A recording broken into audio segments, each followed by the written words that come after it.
Dr. David Ndii is now with me. Thank you so much for coming in tonight. Dr. David Ndii is known to many of our viewers as an economist and also head strategist for NASA and the technical team. And Dr. Ndii, last night you tweeted, you posted this tweet. It has gone viral and raised some concerns. A lot of people are kind of raising eyebrows about what it meant. It said simply, petition for self-determination, and it had this image attached for calling for certain parts of Kenya to secede and form their own state. And then in a follow-up tweet, because a lot of people, I suppose, asked you this, you said this in a follow-up tweet, you shared a link to where people can go and sign it. It leads to this website, and this is that website where the petition can be signed. There it is. So far, it's got 4,334 supporters out of 15 million, which is the goal for here. It says, petition of Kenyan peoples for right to self-determination. That's what it says right there. And I want to show you some of the part of the text of that petition says this. We, the people of Kenya, Western Kenya, that is, Luo, Luya, Tesos, Kisii, Kuria, Eastern Kenya, Kamba, Coastal Kenya, Swahili, Mijikendas, Pokomos, Giriamas, Taitas, Tavetas, Boni, Ewana, Segenju, Orma, Munyoyoya, and Badala. The people of Rift Valley, Turkana, Pokot, Samburu, Masai, El Molo, and Ilchamus, Northern Kenya, Somali, Borana, Rendile, and Dasanash, as well as Kenyans from other interested communities, intend to file a complaint with the African Commission on Human and People's Rights in Banjul, the Gambia, to grant us our human rights of self-determination, of forming our own state. Dr. David Ndii, are you calling for parts of Kenya to secede? You skipped one tweet where I said I am not the originator. It was shared with me. So I shared it. That's what people do in social media. I was in a conversation with the people, and they said they had seen this thing, and somebody said they could actually email it to me. So because the subject I'm interested in, I saw this looks interesting, but I actually do not know who the promoters of the petition actually are. You did promote it yourself by tweeting it to you. People, it's got over 1,500. I shared it. I shared it. It's also not the first time this conversation, I'm observing it in social media. People have been sharing maps for a couple of days. I've got that map exactly, because this is what people have been talking about, which shows Kenya kind of being broken into two blocks. One that the groups that supported Jubilee and the rest that voted for NASA. Yeah, so I mean that political conversation has been going on. So I thought that this is a contribution to that conversation coming from the people who probably came up with the maps. I don't know who they are. I just saw them. So, and it is legitimate political conversation. I really don't see why it's causing such hullabaloo. Is it the opinion of NASA that sections of the country should secede? Do you see NASA in it? You are a NASA strategist. But I said I tweeted it because I'm also an individual, and I have been I have provoked this debate in the past. Right. So that's my intellectual heart. So I don't see really why anybody is trying to push NASA into that corner. This is something happening in social media. I think we do have in the private lives. The reason why maybe this attracted a lot more attention is because in your column back in March of last year, you also talked about this. Kenya is a cruel marriage. It's time we talk divorce. This was published by the Saturday Nation of March 26. And you went on to say, I think this is perhaps the bit that everybody remembers, that when people find that they cannot live together, they part company. Kenya is, for the most part, an abusive relationship. It's about time we start talking about ending it. This ought not be a difficult conversation. So that's why people are drawing those parallels. Yeah, and that's why I tweeted this, because it sort of provoked the same debate. And it's a political conversation that obviously by writing in the newspaper and getting published and debated, it's clearly a political conversation that I think ought to happen. So for that, I have no issue. I'm happy that people are discussing it. People feel it's irresponsible for somebody like you in your position, being high up as you are in NASA, to be suggesting that parts of the country should secede from Kenya as we know it. I have not suggested anything. I think that argument that was responded to by various people. I responded in another article and explained the intellectual foundation of it. It's political discourse. Politics of separatism are fairly normal. Britain has just had, first of all, the Scottish referendum and then Brexit. Canada has a sort of perennial question of Quebecois separatism.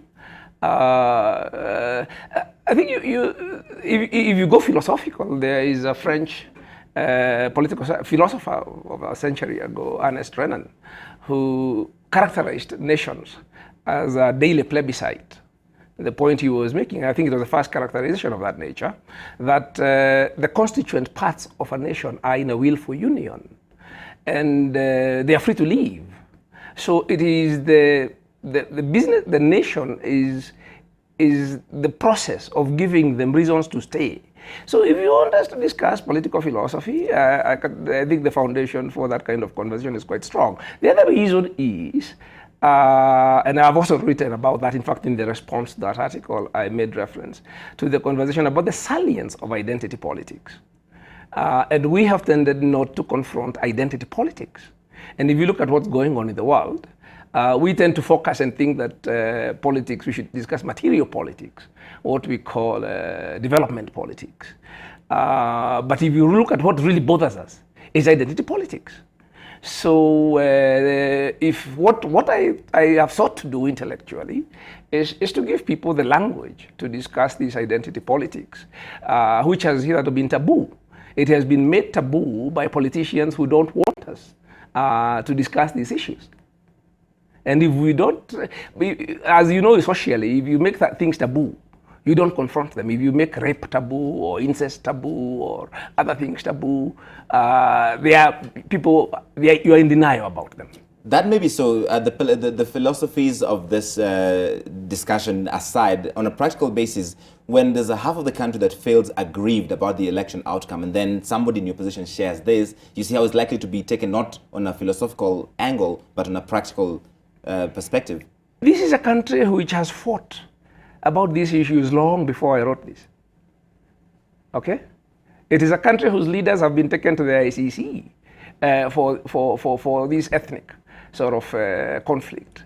So this is, if you look at the standards by which we do these things, I think trying to make a big hullabaloo about fairly open, sort of civil conversation about things people feel very strongly about is again being dishonest, I think. Your defense is basically what these days people say on WhatsApp, sent as received, and which has been used, especially in this election season, to spread misinformation, propaganda, and often fake news. So that seems to be what you're saying. I saw this, it was interesting, I shared it. No, I have said it is, I said I received it from people. I'm not saying I don't know where it came from. I shared it because it is a subject which I see people discussing. When people are sharing maps and they were already repeating the language, the cruel marriage, this has been going on long before I shared this. So this is a conversation which has been happening. So to throw something in that conversation does not constitute inciting anybody. They are already having a contribution. I say, here are some people who are even taking this further and saying you can take it to the African Court of Human Rights. And the fact that the African Court of Human Rights exists and considers these kind of petitions tells you that there is nothing really you're inciting people about. That particular convention, the Banjul Convention incidentally, was actually approved in Nairobi at the OAU Summit of 1981. It was approved unanimously by all countries, including Kenya. Okay. So I think it's just people wanting to filter and not confront the real issues. What do you say to people like this? Moroki Kelvin, this David Ndii is dividing Kenya. Instead, mobilize your people and campaign. We meet in 2022. If you have heard what Uhuru Kenyatta has said, he has said we need to move on. Raila Odinga has said we are not moving on. Kenya is divided. So they are dividing Kenya too. In that divided Kenya, do you think it is not reckless to suggest that, no, this is not working, let's have these bits that support this political side and these bits that support this other side? I think it is important for us to discuss why we should want to stay together. Mm-hmm. As I said, again, going to my metaphor of marriage. If you have an abusive relationship, people need to go to ask whether they should mend it or end it. And I don't think there's any apologies about. We have a constitution we negotiated recently. Constituting means that these are the things we agreed on. We wrote that constitution because you have a history of division and historical injustices and abuses and many things. So we say now, from now henceforth, we have given ourselves this constitution which has a Bill of Rights and all sorts of things. Now we are trampling on that constitution. And you're suggesting that we shouldn't stop there and ask, are we going to respect this constitution going forward or not? There have been other attempts to secede. The Mombasa Republican Council with their Pwani Kenya campaign, it turned violent often. Much more perhaps memorably for you, you're obviously familiar with the Biafran War and how that ended for Nigeria. I think it is quite clear. If change will not come through the ballot, and I think that is in that statement you are looking at, it will come through the bullet someday. So we should not go into denial that we cannot fight. As I said, we already did. I have heard people say that perhaps that war ended prematurely. And they said that very unapologetically. So I don't know why we sanitize our political debate in fora like this. But when you listen to people in their private fora, especially when they are speaking in vernacular, they speak these things very openly. When you say change, if we do not come via the ballot, it will be through the bullet, it seems to normalize violence. No, I think it is... It seems to be almost a call to action to take up arms. It is an observation that that is what happens. Any society where avenues of legitimate political dissent are closed, inevitably ends up with people taking arms. People do not accept subjugation forever. I do not know any society that even slaves used to have uprisings, even though they were property, not supposed to be people. So again, this idea of trying to frighten people into not discussing uncomfortable political things by saying that you are inciting people doesn't help. All right, let's move on to, you mentioned President Kenyatta speaking in Bomet today, said if Raila Odinga was a Mungwana, he should accept defeat and move on, like his co-principal Isaac Ruto has done in Bomet. Why wouldn't Raila Odinga do that? Elections are supposed to end with the counting of votes. When you institutionalize a process where you do the election, and before it concludes the way it should, somebody comes in, as we say in Kenya, you kick the debe, so that the result doesn't get known. And so that people can go to court. A court is a forum you can control, especially if you are the incumbent and you are the state. The voice of 15, 20 million people properly heard, so that the votes have been counted, is one that you cannot control. So what you are creating has a name, and we've referred to it in that document. We are institutionalizing something called electoral authoritarianism. We don't want, there are people who don't want democracy. They want to create a system of sham elections. It is well established in many countries, and our position is that this accept and move on, accept defeat, go to court is designed to divert attention from the fact that the arbiter of Republican politics is free and fair, credible elections. Why did NASA go to court if you don't seem to believe in what that court process or the outcome? We said very clearly that we went to court to represent people, to stand up for people who may have wanted to go to court to know the truth. They were not participants. If you recall, the court is open to any Kenyan who wants to know. The vote belongs to voters. So I, as a voter, am entitled to go and find out what happened to vote. Us, as NASA, know that the problem we are dealing with is political impunity. And the courts are not the place we are going to sort out political impunity.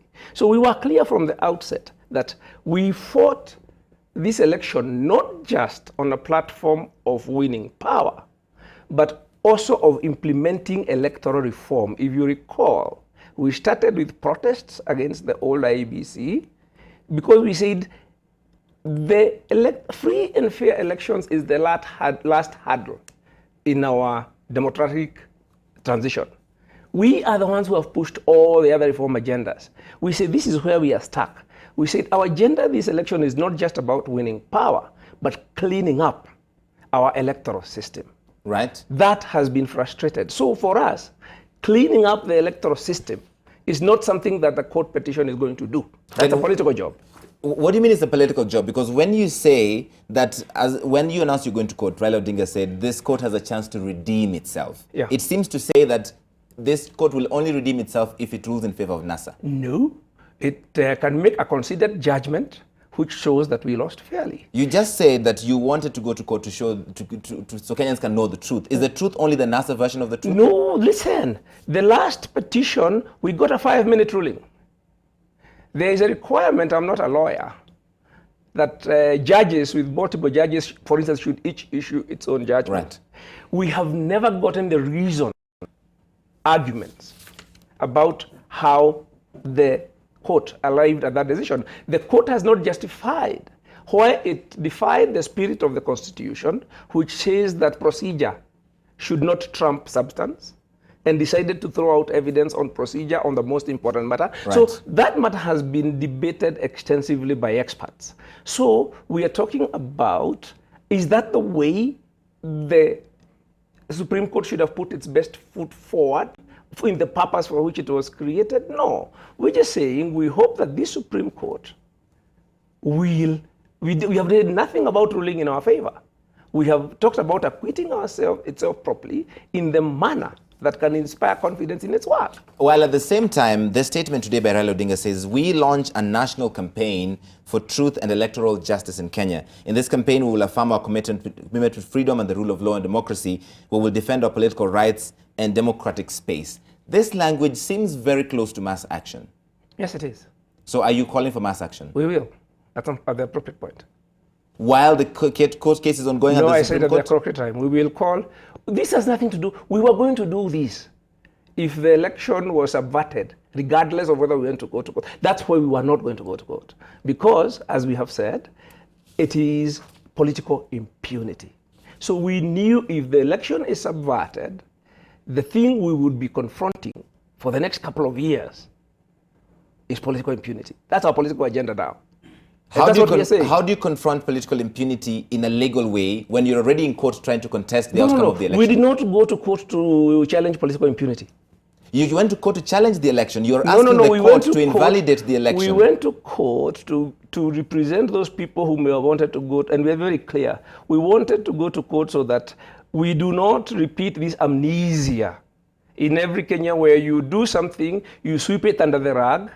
We do not know the truth about the 2007 election. We don't know the truth about 2013. We don't know. So there are people who want that to be swept under the rug. That's one process. Then the other process we are saying, the people who ate chicken are still out. The people who killed Musando may not be pursued. The people who will unleash terror in Kibera and Kisumu and wherever on defenseless Kenyans may not be pursued. Nobody has been held accountable for subverting democracy in this country. That's a political problem. That same time, Raila Odinga is telling us that 7 people cannot decide basically for 15 million people. You know why this language is familiar to many Kenyans? Because at the last presidential petition, Uhuru Kenyatta said some 6 Kenyans. And then court was upset about that language, some 6 Kenyans. Raila Odinga seems to be saying the same. No, we're saying there is a political system which is being put in place. And it is not peculiar to Kenya. You capture institutions. Then dictators use electoral rituals. But you've captured the courts, you have captured the security services, and that's North Korea.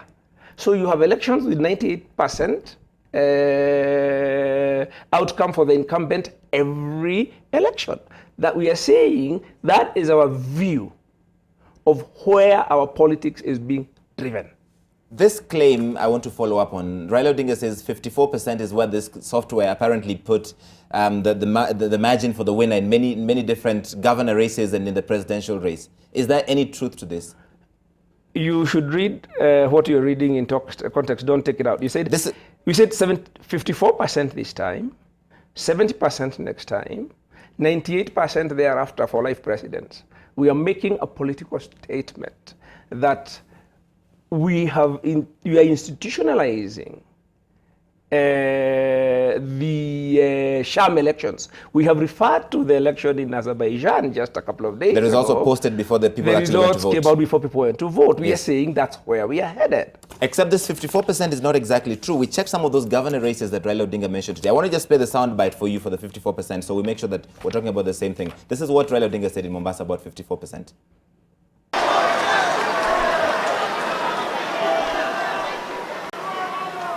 Yeye ukienda Machakos 54, ukienda kule Lamu 54, ukienda Nairobi 54, ukienda Kajiado 54, Garissa 54. Yasa 54%, hiyo ni kifaranga ya kompyuta.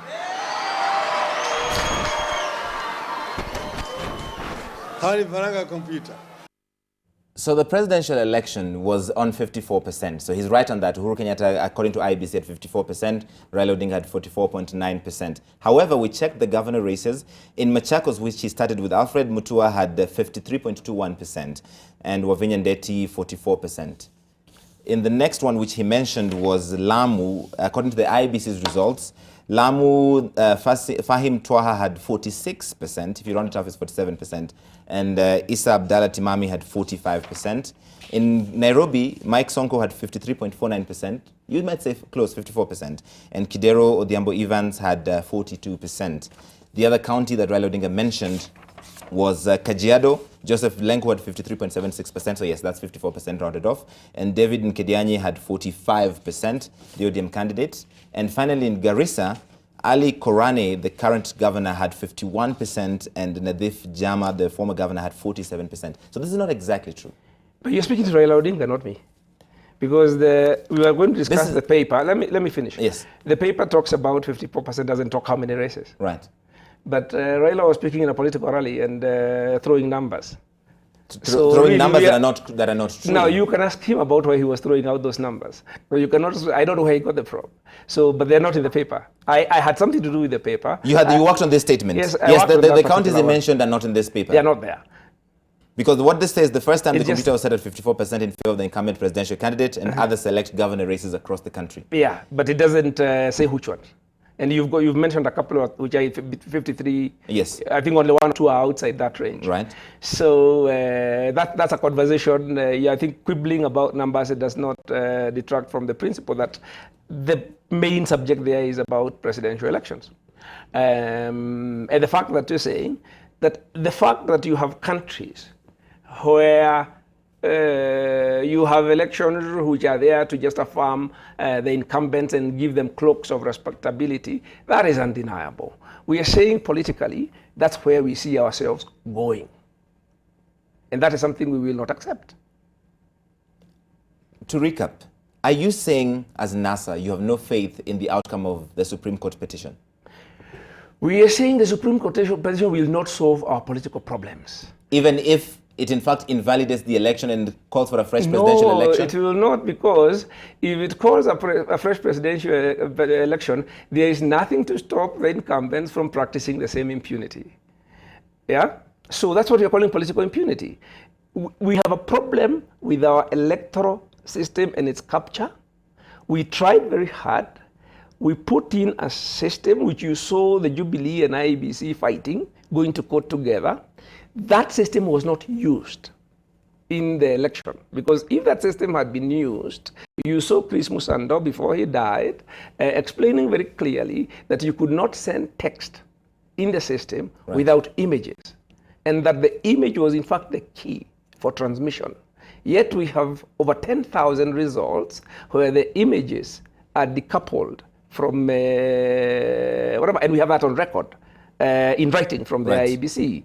And also, when the results came in, there was no provision in the electoral process as per the law for results of polling stations to be aggregated across constituencies. We were very clear that the results at the polling station will be aggregated at the constituency, and we would get 290 constituency results. So somebody who was prepared monitor that election on the basis of the law could not monitor it on the basis of numbers which were being thrown out and moving at the rate of knots.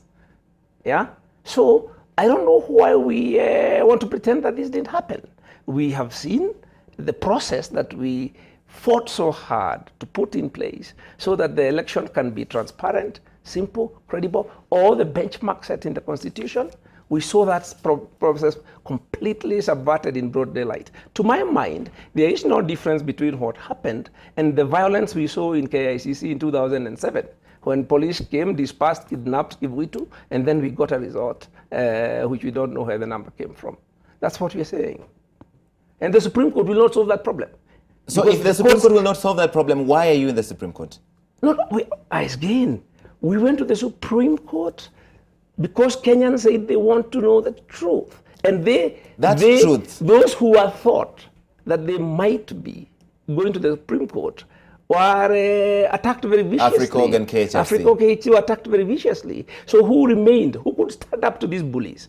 We felt that we are the only people who can stand up to these bullies and get Kenyans who are telling us, please, please, please, somebody ought to go to court. Your critics are concerned that it seems NASA seems to suggest that it can only be a democracy, it can only be a free and fair process if NASA wins. Otherwise, you rubbish the process, you rubbish the institutions, and you call into credibility the whole thing. I think on that we will agree to disagree with the people who conveniently ignore the evidence that I have highlighted. They do not respond to it. Okay. They ignore it, and they then look for this red herring that we are saying oddly. If that process had been followed and the results came through the Chims, and we went through constituency by constituency, and all the Form 34As were genuine, we would have shaken Uhuru's hand and told him congratulations. You said you might still call for mass action. We will call for mass action. NASA will call for mass action. We will call. That is a definite. Mass action in this country is code for violence. The protests turn violent, they turn chaotic, there's people dying. The last time mass action was called for, 1,600 people died in Kenya. We have been calling mass action since 1992. 1991, actually.